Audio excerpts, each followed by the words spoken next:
Naini coal టెండర్లపై కేంద్రం దర్యాప్తు ప్రారంభమైంది. తెలంగాణ సింగరేణి భవనానికి ప్రత్యేక బృందం చేరుకుంది. సిఎస్ఆర్ ఫండ్ టెండర్ల నిబంధనల విషయంలో ఆరా తీస్తోంది. సింగరేణి సీఎండీ కృష్ణ భాస్కర్ వద్ద కేంద్ర బృందం వివరాలు సేకరిస్తోంది.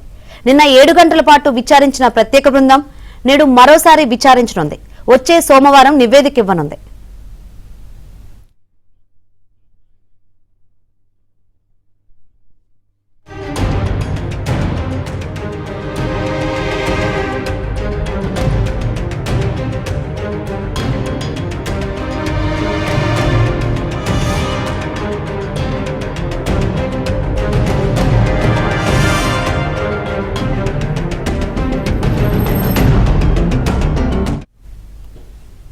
నైనీ కోల్ టెండర్లపై కేంద్రం దర్యాప్తు ప్రారంభమైంది.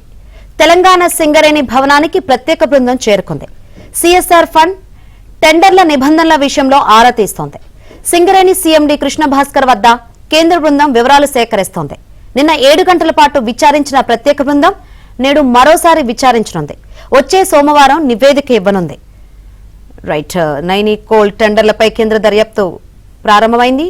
దీనికి సంబంధించి మరిన్ని వివరాలు అందించేందుకు మా ప్రతినిధి నరసింహరావు సిద్ధంగా ఉన్నారు. నరసింహరావు, ఏంటి అప్డేట్స్ దర్యాప్తు సంబంధించి?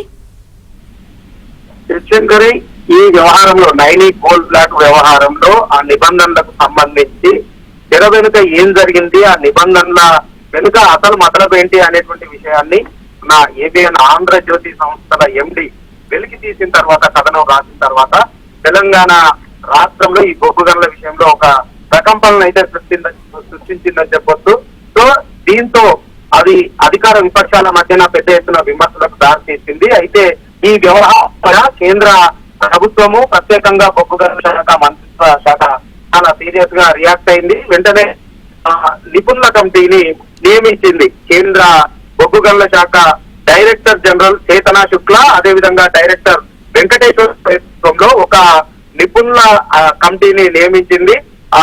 రేపు వచ్చే సోమవారంలోపు దర్యాప్తు పూర్తి చేసి అసలు ఏం జరిగింది, అసలు టెండర్ల విషయంలో ఏం జరిగింది, నిబంధనలు ఏం చెప్తా ఉన్నాయి, అసలు టెండర్లు పిలిచిన తర్వాత ఎందుకు వాటిని రద్దు చేయాల్సి వచ్చింది, సిఎస్ఆర్ ఫండ్స్ విషయంలో ఎందుకు ఆరోపణలు వస్తున్నాయి అనేటువంటి అంశాలన్నింటిపైన కూడా విచారణ జరిపి ఆ నివేదికను అందజేయాలని చెప్పి ఆదేశాలు జారీ చేసింది. ఈ మేరకు కేంద్ర బొగ్గు గనుల మంత్రిత్వ శాఖ నియమించినటువంటి నిపుణుల కమిటీ ఇప్పటికే చేసుకుని హైదరాబాద్ చేరుకుంది. సాయంత్రం 7 గంటలకి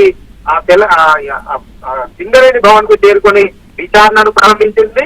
ఈ రోజు మరొకసారి కూడా విచారణను మొదలుపెట్టింది. ఇప్పటికే అధికారుల బృందం భవనానికి చేరుకుంది. కృష్ణ భాస్కర్, సింగరేణి సీఎండీ కృష్ణ భాస్కర్ తో సమావేశమైంది.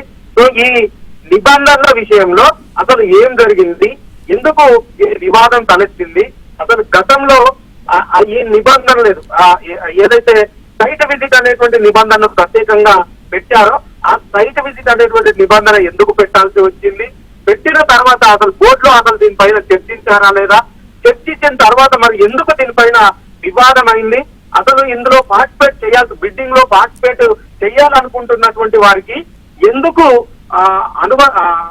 సర్టిఫికెట్ ఇవ్వడం లేదు అనేటువంటి అంశాలన్నింటిపైన కూడా సమగ్రంగా వివరాలు రాబట్టేటువంటి ప్రయత్నాన్ని చేస్తా ఉన్నారు. ప్రస్తుతం అయితే ఈ విచారణ కొనసాగుతా ఉంది. సాయంత్రం వరకు కూడా కొనసాగేటువంటి అవకాశం ఉంది. విచారణ పూర్తి చేసుకుని సోమవారానికి నివేదికను అందించేటువంటి అవకాశం ఉంది. సో అదే సమయంలో ఈ రోజు స్వయంగా కేంద్ర బొగ్గు గనుల మంత్రిత్వ శాఖ మంత్రి కిషన్ రెడ్డి కూడా రంగంలోకి దిగారు. ఆయన ఈ రోజు కొత్తగూడెంకు వెళ్తా ఉన్నారు. కొత్తగూడెంలో సింగరేణిలో క్షేత్రస్థాయిలో పర్యటించబోతా ఉన్నారు. అధికారులతో సమావేశం కూడా కాబోతా ఉన్నారు. Right, thank you Narasimharao.